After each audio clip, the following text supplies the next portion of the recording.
नमस्कार दोस्तों, आज की विशेष कहानी है श्रीकांत। बेचारे तो हम बिल्कुल भी नहीं है। आप हमारे चक्कर में मत फंसना, आपको बेच के कहाँ जाएंगे हम।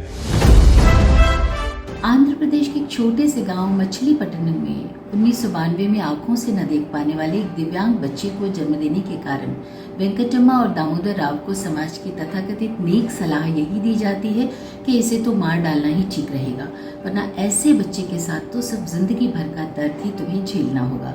दोस्तों, जब जन्मदाता ही आपको जीवन मुक्त करने के लिए दबाव झेलने को बाध्य होने लगे, घर परिवार नाते रिश्तेदार समाज जो मनुष्य की सुरक्षा और संरक्षा के लिए हुआ करते हैं, वही मददगार आपसे पीछा छुड़ाकर आपको दुनिया से ही विदा करने की सोचने लगे, तो ऐसे में परेशानियों के निरंतर टूटते पहाड़ों के मलबे में दबकर एक नन्हा सा विवश बालक कैसे जूझता होगा। अद्भुत जिजीविषा से भरा वो बालक अपनी जीवनी शक्ति के दम पर एक लाचालों की धुन पर लगातार थिरकता दिखाई दे तो देखने वाले हर दर्शक के मुंह से आह के साथ वाह भी निकलती है। संघर्ष से जूझने की यही शक्ति व्यक्ति के भीतर तेज बनकर उभरती है। जीवन के थपेड़ों से जूझते कभी टूटते ऐसे असली जीवन नायक श्रीकांत बुला ने एक इंटरव्यू में कहा था, लड़ना has become DNA of my self. दोस्तों, जिंदगी में आने वाली दिक्कतों का सामना करते हुए जन्म के साथ ही सौगात मिली एक लाइलाज समस्या के साथ जीवन कुरुक्षेत्र के चक्रव्यूह की समस्याओं का भेदन इतना आसान नहीं होता, मगर इस संग्राम में उनकी टीचर, गाइड, उनकी मेंटोर या कहें कि फिलोसोफर ज्योतिका जी के रूप में एक व्यक्ति ने उन्हें समझा ही दिया था कि तुम्हारे पास तो और कोई चारा ही नहीं है। ऐसे में श्रीकांत कहते हैं कि मरना या लड़ना, इसके अलावा मेरे पास कोई चारा नहीं था, इसलिए जीतने के लिए लड़ना सीख ही लिया। शिक्षा के लिए जब उन्हें एडमिशन नहीं मिला तो कोर्ट के माध्यम से प्रयास करते हैं, एडमिशन मिले न मिले नॉलेज कभी बर्बाद नहीं होती, ये कहकर साइंस पढ़ाना उन्होंने ज्योतिका जी ने उन्हें शुरू कर दिया और अंततः कोर्ट से मिली जीत के साथ प्रवेश पाकर श्रीकांत जो है यूनिवर्सिटी टॉपर बन जाते हैं। शारीरिक सीमा को कभी कमजोरी नहीं मानते, उनका कहना था कि vision is for mind and site is for the eyes.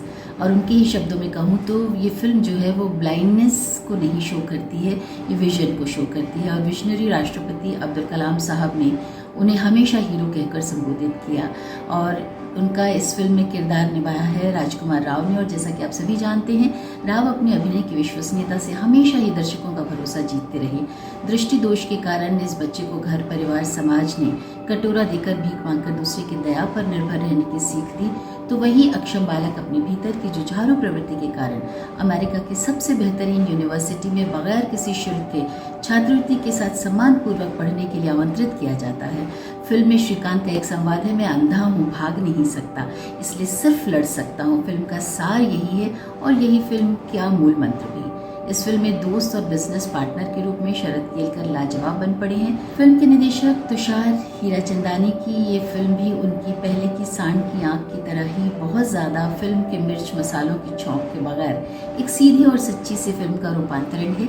बढ़िया लेखन, ईमानदार अभिनय के साथ यथार्थ फिल्मांकन इसकी खूबी है। ये फिल्म दर्शकों के दिल दिमाग पर अपनी अमिट छाप छोड़ने में कामयाब है।